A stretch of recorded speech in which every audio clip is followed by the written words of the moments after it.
નમસ્કાર, હું છું પ્રિયા અને તમે જોઈ રહ્યા છો જનતા કી જાણકારી ન્યૂઝ। નજર કરીએ આજના સમાચાર। જામનગર મહાનગરપાલિકા દ્વારા સ્ટેન્ડિંગ કમિટી બેઠક યોજાઈ।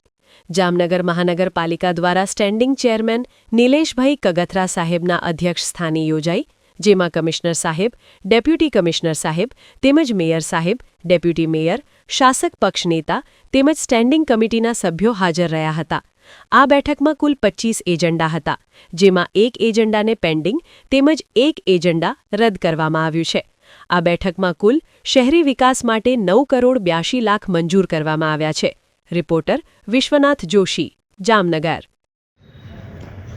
આજરોજ મળેલ જામનગર મહાનગરપાલિકાની સ્ટેન્ડિંગ કમિટીમાં માનનીય કમિશનરશ્રી દ્વારા કુલ 23 વિકાસ કાર્યોના એજન્ડા મોકલવામાં આવેલ હતા। તે 23 એજન્ડા ઉપરાંત 2 ચેર ઉપરથી એજન્ડા હતા। એમ આમ કુલ 25 એજન્ડામાંથી એક એજન્ડાને પેન્ડિંગ રાખવામાં આવેલ છે, એક એજન્ડાને નામંજૂર કરવામાં આવેલ છે। આમ કુલ 23 એજન્ડા છે એના ખર્ચને બહાલી આપવામાં આવેલ છે। આની કિંમત 9 કરોડ 82 લાખ જેવી થાય છે। આ વિકાસ કાર્યોની અંદર જામનગર મહાનગરપાલિકાના વિસ્તારની અંદર સફાઈના, રોડ રસ્તાના, ભૂગર્ભ ગટરના તેમજ સિક્યુરિટીના જેવા વિવિધ ખર્ચને બહાલી આપવામાં આવેલ છે।